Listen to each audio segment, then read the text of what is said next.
Good morning, guys. I hope you had a really lovely half term. I hope you had a nice rest and you are ready for a new term. Now, if you haven't done so already, please complete the retrieval quiz. I've just noticed that there is a typo. Have you noticed it yet? Look at the title of the page. Compete. So there is an L missing. It should say complete the retrieval quiz. So on your student worksheet for today, you need to select the multiple choice answer for the question, pause the lesson video to complete that, come back for your green answers.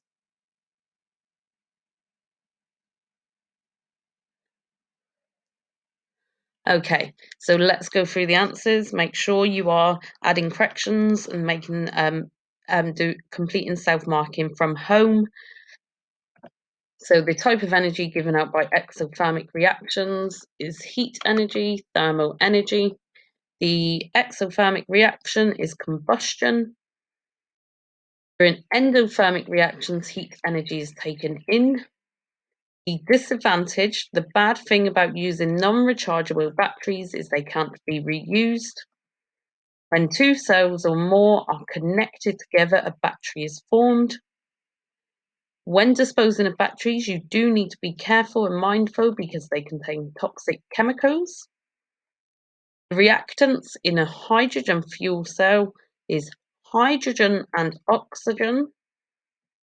The type of energy stored in a chemical cell is chemical energy, hence the name chemical cell, and that energy is converted to electrical energy. During exothermic reactions, the temperature increases, and the word equation for the reaction that takes place in a hydrogen fuel cell is hydrogen plus oxygen makes water.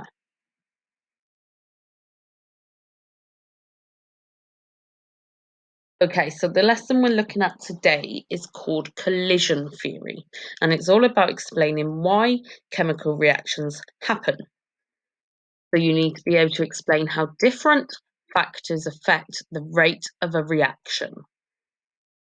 There's a few keywords for today. Now, I just want to run through them. Collision theory is an idea that reactions happen when particles collide, where they hit with enough energy. So, the collision theory is a way of explaining why chemical reactions happen because particles collide with enough energy. Kinetic energy, you should know this from physics. Kinetic energy is the energy of motion. So, for example, all particles have kinetic energy. Some particles have more kinetic energy than others, therefore move more. The rate of a reaction is the speed at which the reactants form products. So remember, in a chemical reaction, reactants react together to form a product, something completely new. Now, the rate of a reaction is the speed at which that happens. Temperature is the degree of heat. Surface area. Now, again, you might recognize this keyword already from biology in terms of when you looked at lungs, for example. Now, the surface area is the outside of an object. How much of the object is exposed on the surface? And we'll look at that in a bit more detail later. Concentration is the amount of particles in a given volume. If you've got more particles in a certain volume, it's a higher concentration.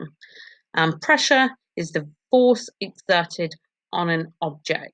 So, for example, if you blow a balloon up really big, you're putting more gas particles inside of the balloon, so there's more pressure exerted on the balloon. And that's why if you blow a balloon up too much, it will pop. So we are starting a new topic today, which is called rate and extent of chemical change. So basically, we're looking at rates of reaction and the chemical changes within chemical reactions. So the breakdown of the topic is as follows. So you've got lesson 1, collision theory. That's what we're looking at today. Lesson 2 will follow on from the collision theory, where we look more in more detail about the factors that affect the rate of reaction. Lesson 3 is looking at how to measure rates of reaction. Lesson 4 and 5 are required practicals that you need to be able to understand and describe in terms of measuring rates of reaction. Now, usually those two lessons are really lovely lessons to do in the lab, where you get to investigate rates of reaction yourselves. Lesson 4 is about catalysts. That would be lesson 6. Lesson 7 is reversible reactions, and lesson 8 and 9 we're hoping to complete back in school, ideally, fingers crossed. So today we're looking at lesson 1, collision theory. So firstly, normally we would do think, pair, share if we were in school. However, what I'd like you to do is just think for a moment or two about what you can tell me about chemical reactions. So you might want to pause the video and jot anything down, bullet point, just some notes down about what you can remember about chemical reactions.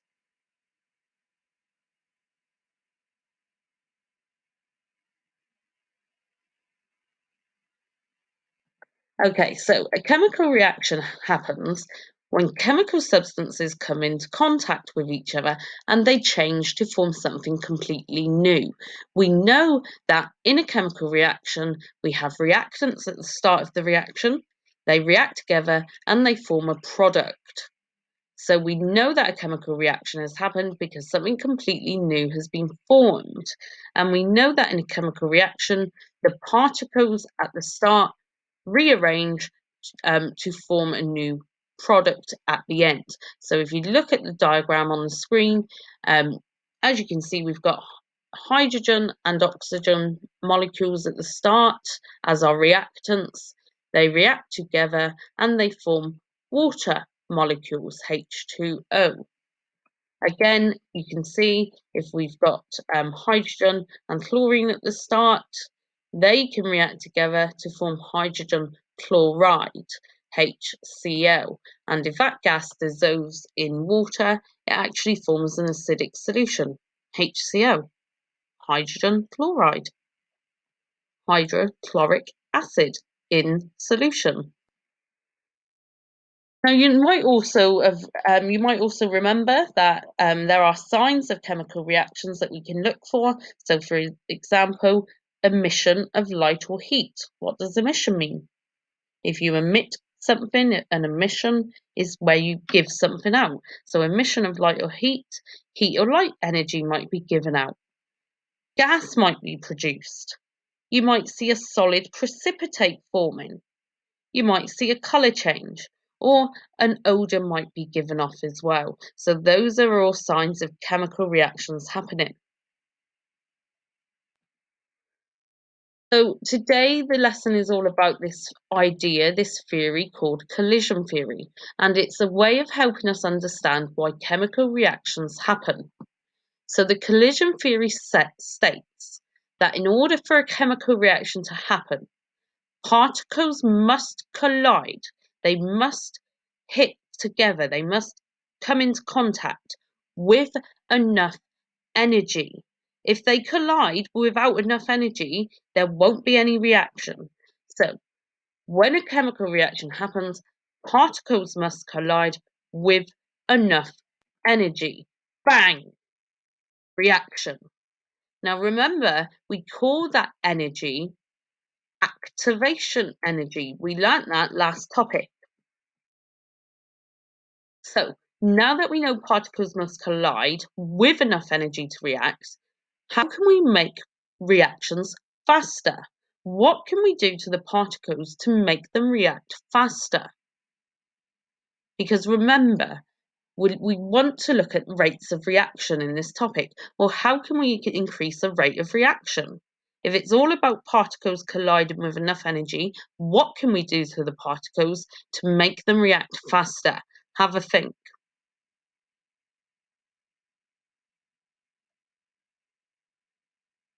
Well, firstly, if they must collide, we want to increase the number of collisions.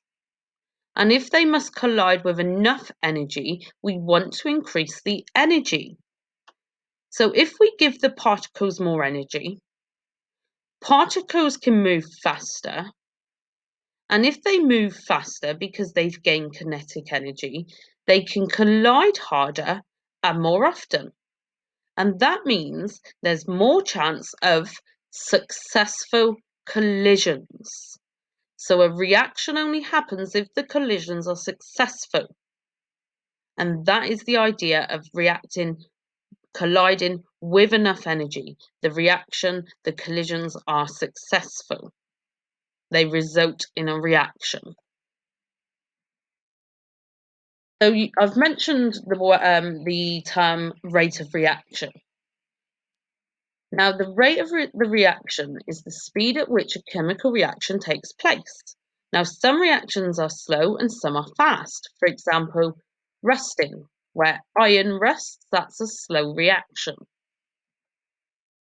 Fruit decomposing is a relatively slow reaction, whereas on the other side, combustion reactions are fast, and fireworks exploding is another example of a fast reaction. So this is a key definition. Rate of reaction is the speed at which reactants are changed into products. Now remember, the reactants are the substances at the start and they react to form something new, the product. So the speed at which that happens is the rate of the reaction. So task 1 on your student worksheet, I would like you to complete are the 4 questions about the collision theory and rate of reaction. So pause the lesson video, go and complete this task on your worksheet, come back for the answers.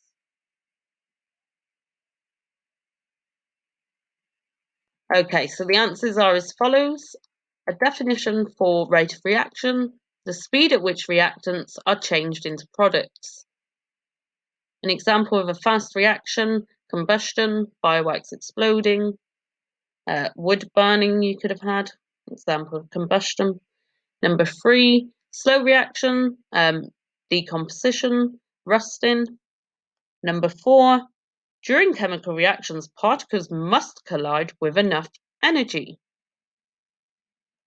Okay, so again, normally we would do a think, pair, share for 2 minutes. So there are 3 scenarios below on the screen. I'd like you to think what the answer would be. So will the milk go sour faster on a hot day or a cold day? Which type of sugar would dissolve in tea faster, a cube or granules? Will the kettle boil faster with more water or less? So think about your answers for those. Maybe think about why you've given those answers as well.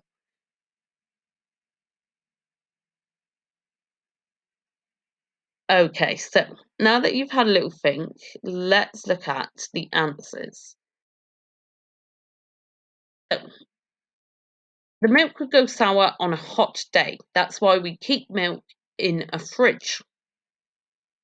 2, the granules would dissolve faster than the cubes. And number 3, the kettle would boil the water faster if there was less water in there. Okay, so we can relate these ideas, we can link these ideas to rates of reactions as well in chemical reactions. So these scenarios show the 3 factors that we're going to look at today that affect the rate of reaction. So temperature affects the rate of reaction. If we increase the temperature of a reaction, we can increase the rate of it. We can make it faster. Surface area is a factor that increases the rate of reaction, and concentration or pressure. So let's just quickly look at these in turn. Temperature. If we have a low temperature, the particles move slower and with less energy. If they're moving slower, they collide less often and they collide with less energy. Therefore, less chance of successful collisions.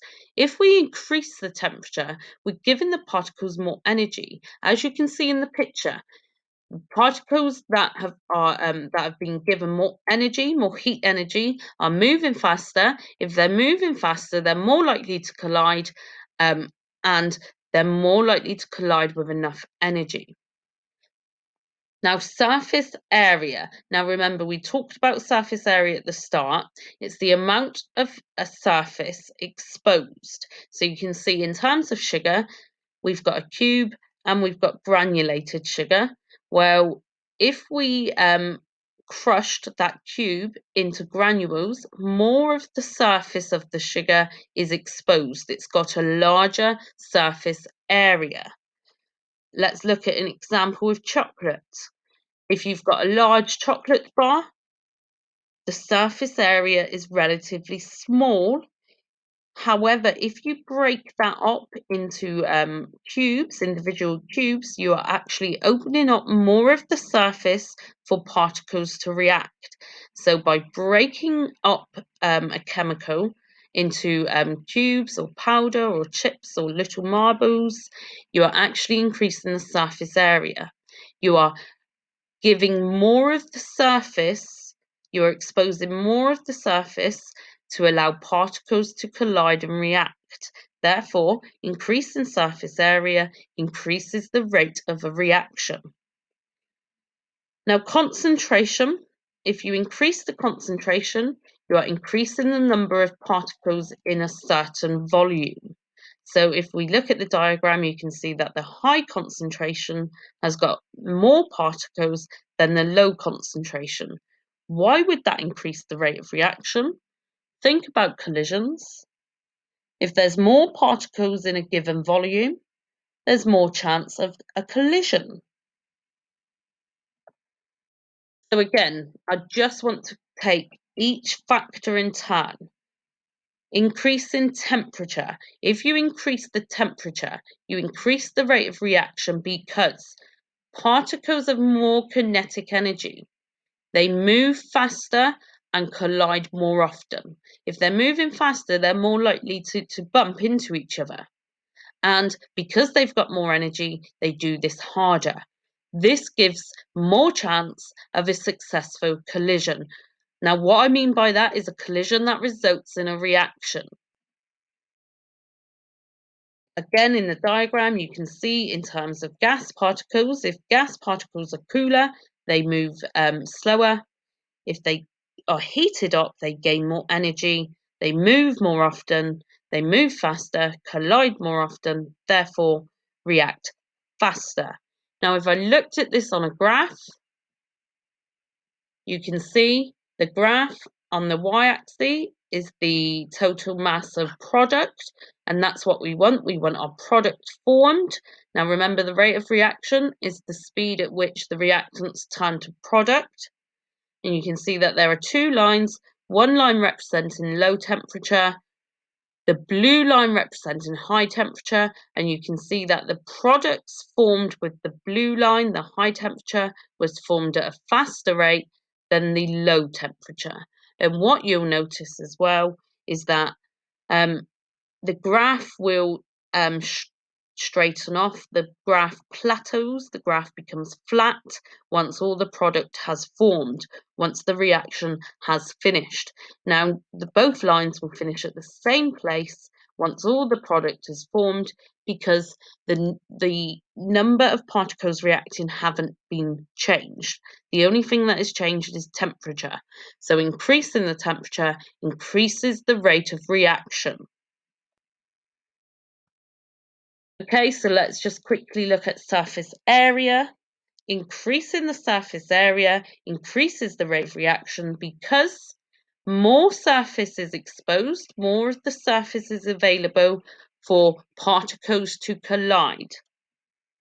If you look at the diagram, if we had one big lump of, say, calcium carbonate, there's less exposure of the surface, less of the substance is exposed for the particles to collide and react.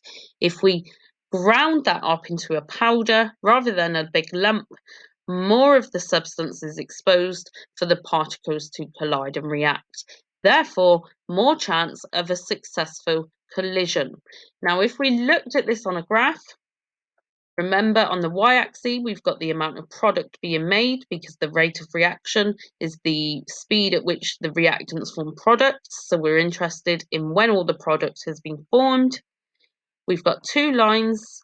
The red line shows a small surface area. Remember, a large lump has got a small surface area.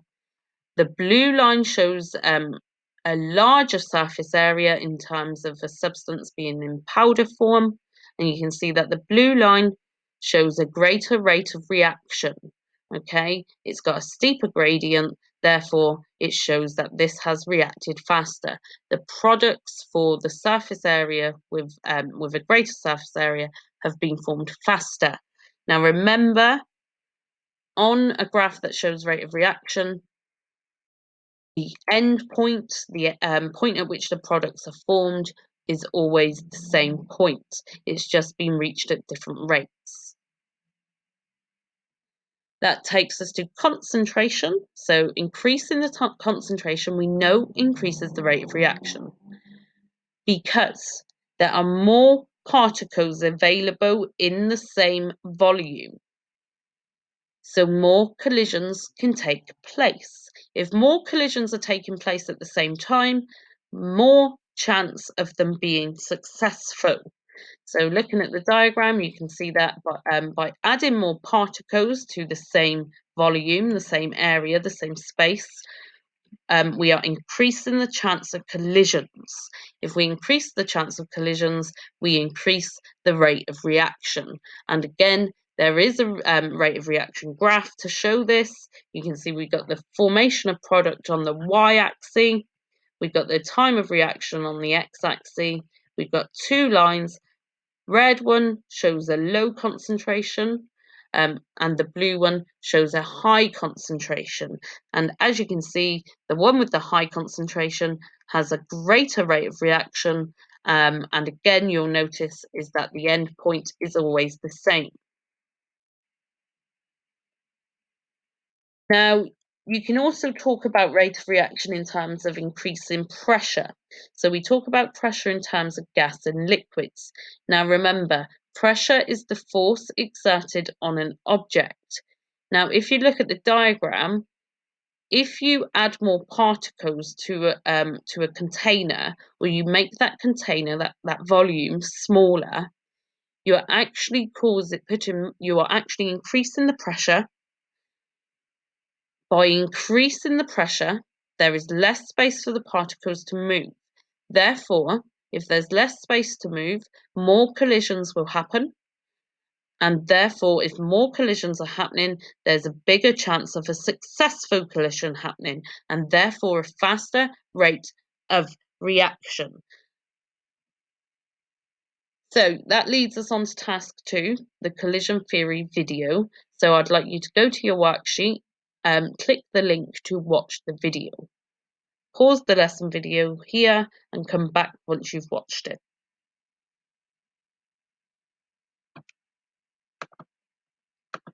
Okay, so that leads us on to task 3, the progression questions. Now you've got 5 questions and then there's a challenge where you have to apply what you've learnt. What I'd like you to do is pause the video, go to your student worksheet, complete your answers. Once you've done that, come back to green pen and self-correct your work.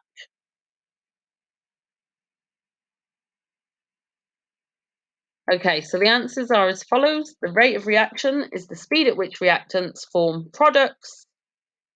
Collision theory, for particles to react, they must collide with enough energy. 2 factors that can increase the rate of reaction: temperature, concentration, surface area, or pressure. Granulated sugar will dissolve faster than a cube because it has a larger surface area. Therefore, more chances of successful collisions.